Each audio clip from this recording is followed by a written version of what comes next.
What's up everyone, OJ here. Welcome back to another video. Today we've got some great information for you guys, so let's go ahead and get right into it. And we're starting off with Power Rangers Battle for the Grid fighting game has been announced for the PlayStation 4, Xbox One, PC, and the Nintendo Switch, and this is the Power Rangers game you have been waiting for. So, developer NewZ, Hasbro, and Lionsgate have announced Power Rangers Battle for the Grid, a new fighting game due out digitally for the PlayStation 4, Xbox One, and the Nintendo Switch in April, followed by the PC later in 2019. It will support English, German, French, and Spanish language options. Now, the game will be available in a $19.99 standard edition, as well as a $39.99 collector's edition, including a Season 1 pass, which includes 3 additional characters, their arcade mode story, and a new warrior skin. An exclusive Lord Dracon Evo 2 and Mighty Morphin Power Rangers Pink Ranger character skins. It seems like there's a lot of content cut out of the base $20 for a $39.99 version of the game. So here's a little bit more information about this brand new, or should we say maybe not brand new, Power Rangers game. So Power Rangers Battle for the Grid is a highly approachable fighting game for Power Rangers fans. The game is available for the PlayStation 4, Xbox One, Nintendo Switch, and PC. It's a modern take on the 25-year franchise. The game showcases stunning graphics with vivid detail, pit current and classic Rangers and villains like never before in team battles. Test your skills online against friends and players from around the world for endless replayability. A streamlined combat system welcomes newcomers with simplified controls while maintaining depth for the most dedicated competitor to learn and master. The key features are 25 years of the Rangers, generations of Power Rangers collide across the multiverse's 25-year history, experience authentic but reimagined Power Rangers battle sequences like never before, no more quarter circles.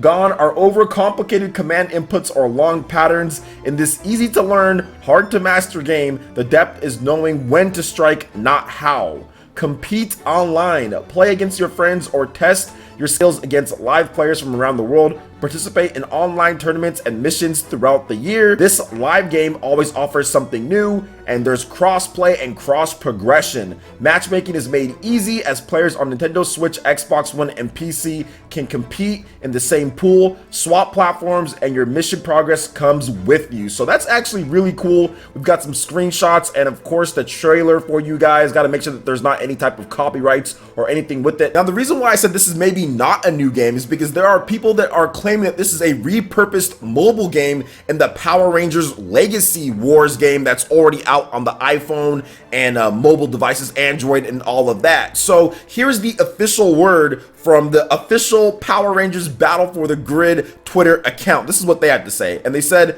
"We have seen a lot of comments on whether or not Battle for the Grid is a port from Power Rangers Legacy Wars. Truth be told, this game will feature a completely brand new battle mechanic, including different movesets from each character that we plan on adding to our game. Stay tuned for more news." Power Rangers Battle for the Grid is a brand new fighting game for consoles. The combat system is built from the ground up and is not taken from the mobile game. So there you go, guys. According to them, this is a brand new game built from the ground up for consoles and also PC, and it's coming out this April. So there's not a ton of time in between here, but it does seem like there is an extensive DLC or extra plan for those who want to do that. So if you want the $40 version, you get that, or the $20 version, it's stripped down a little bit. We're gonna have to wait for more details on it because I'm gonna be playing it because I grew up with the Power Rangers, so I'm definitely gonna play it. So what do you guys think about Power Rangers Battle for the Grid so far? Let me know your thoughts in the comment section below. All right, and moving on to the next topic here. EA has claimed that they are fully committed to making more Star Wars games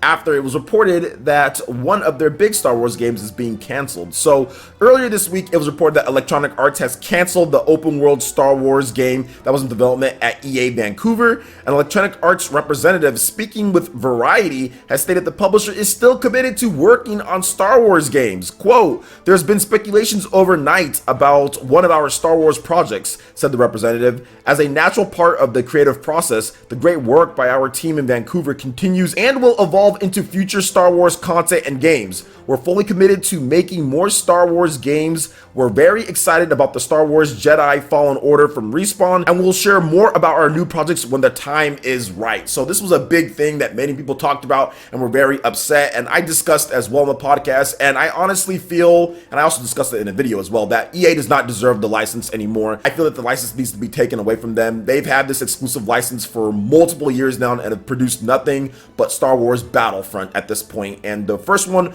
was obviously lacking content when it comes to single player, and the second one was lacking content and also completely botched with loot boxes and needless grinding. So I think that time is up for them. I don't think that they should continue to get opportunity after opportunity after opportunity with this license. If I was Disney, I would strip them of this license and find a more competent developer to work on it. But EA says that they're still working on games, but how many years is it going to take for you guys to actually bring out a high quality, huge, you can use that word AAA, or you can use those letters AAA if you want to, up to the standards of what people are expecting? Nothing has ever lived up to the standards of what people want from Star Wars. The games, in my opinion, don't match KOTOR. They don't match even Jedi Outcast. I mean, there's been problems with this franchise since EA has gotten it. I don't believe that they deserve more shots with the franchise, and I'm really hoping that Disney just says, you know what, EA, thank you for what you've done, but no thank you. We're going to move on to a more competent developer that can actually take care of this franchise, make games, and not have botches like Star Wars Battlefront 1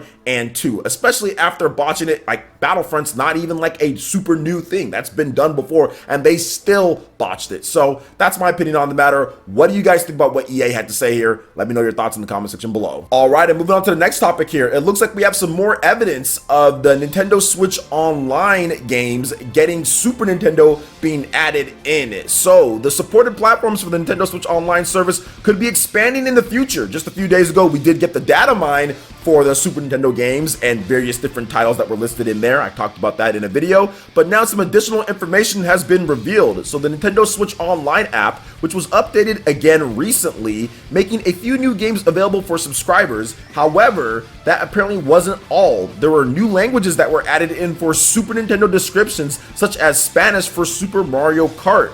Now, there's a big rundown. I will have that list for you guys that you can see here. There's Breath of Fire, there's Contra, Demon's Crest, F-Zero, Star Fox, Star Fox 2, Stunt Race FX, Super Mario All-Stars. There's all sorts of stuff on here. Super Soccer, Yoshi's Island. You guys can all see it right here. And Mario All-Stars is said to be an outliner since it only has a description in Japanese and Italian. Also, all the localized descriptions in the January update show the above were not included in the December update, which shows that Nintendo is continuing preparations for Super Nintendo support, or SNES support, on the Nintendo Switch Online service, which would be good because a lot of people have been complaining about what is available to them and the games that it's only NES, and I'm like, well, they're probably going to add Super Nintendo when they feel like adding Super Nintendo, or when they can prep them, because you have to remember, all of these games also come with online play. It's not just a straight port of the game. You do have to prep online play with them if it has multiplayer on there. So you have to prep that so people can play online as well and bug test. So they're going to add it, and they're going to continue to add games on there. So it's not a surprise to me that Super Nintendo is coming, or that more games are going to be coming to the service. It would only make sense after all of the information that we've gotten that they're going to add more to it. So what do you guys think about Super Nintendo games and more information about that potentially coming maybe at a Nintendo Direct? We'll have to wait and see on that one. Let me know your thoughts in the comment section below. All right, and moving on to the next topic here. Jump Force has added in some brand new characters from one of my favorite anime series of all time, and that is Naruto. So Jump Force will be adding Boruto Uzumaki, Gaara, Kaguya, and Kakashi Hatake from Naruto will be playable characters in the final version the latest issue of the Weekly Jump has revealed. So Jump Force is officially due out for the PlayStation 4 and the Xbox One on February 14th in Japan, and the PlayStation 4, Xbox One, and PC on February 15th in the Americas and Europe. There is an open beta that is planned to start from January 18th to the 20th, so many people already have access to that beta. So check out the game if you were kind of wondering about it, thinking if it's going to be good or not. I personally don't think it looks that great. I can't stand the art style in the game. I think that it just looks a little bit too plasticky and everything, but the game can still be fun to play. So I'll probably try out the game with the open beta. There was a closed beta and I saw mixed results on that one, kind of like Naruto, Shinobi Striker. People were kind of mixed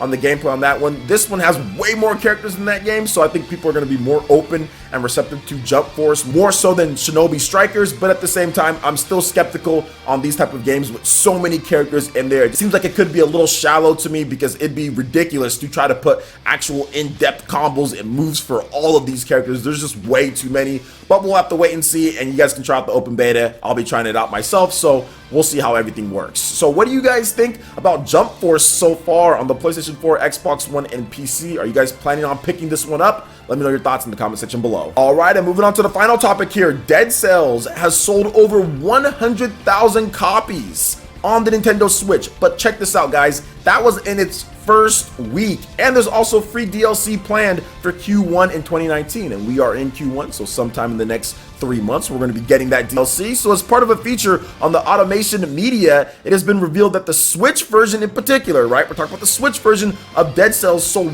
100,000 copies in its first week.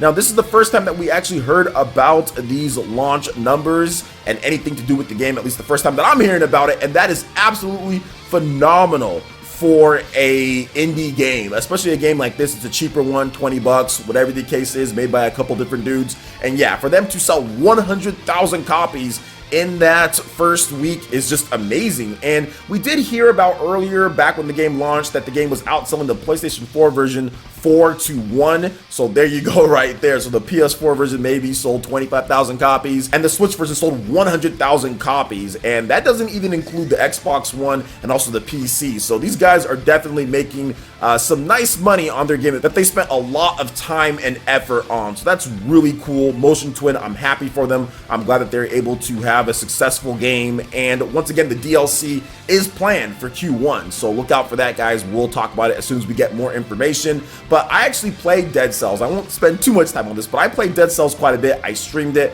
and I'm just kind of done with rogue games. I talked about this on Twitter as well. I'm done with rogue games. I don't want to play them anymore. I don't like dying and having to go all the way back. I don't want to have to sit there and wait to see if I can beat it or not. Like, I'm done with rogue games, but this is the best rogue game that I've ever played. I think that this is a high quality rogue game, so if you're into that, or if you just want to try a rogue game out, then this would be the game. And for those who don't know, it's one of those games that, like, let's say you get equipment, you get weapons and all that, and then if you die, you go all the way back to the beginning and you lose your equipment, armor, and weapons and all that, and you have to start all over. And I don't like those style of games. Like, I really don't like those style of games anymore, and I never really did in the first place. I just tried to give them a try because there's so many prominent good ones on Switch, but I can't do it anymore. But I can still understand that this is a great game, and I still understand why people do like this style of game, and I'm happy for the success over there with Dead Cells. So what do you guys think about Dead Cells in addition to all the different topics that we discussed here today? Let me know your thoughts in the comment section below. All right, Ninja, that wraps it up for this video here. Go and check out the links in the description below. We got Facebook and Twitter. Go and give us a like and a follow on our social media. Really helps us spread the content of PlayerEssence across the internet in addition to YouTube. Also, make sure you check out our Patreon, Twitch, and YouTube live gaming pages. Hit that like button if you did like this video. Lets me know you guys want more content like this going forward in the future. And subscribe to PlayerEssence for this RPG, Japanese, and Nintendo gaming news. Thank you so much for watching, and we'll catch you, Ninja, for the next video. Peace.